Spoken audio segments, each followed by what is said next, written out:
What is up mga amigo? Welcome sa part 3 ng episode ng seryeng ito. At kahit kakarating nga lang namin at wala pa masyadong pahinga, ay agad nga kaming nagpunta sa Pangpang para i-check ang sunset at para maghanap na rin ng makakainan ng hapunan.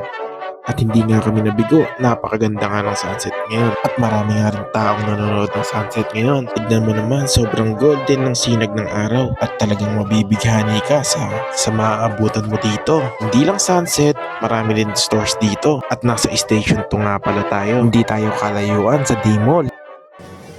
Ano ya? Ready ka na bang malos? Ha?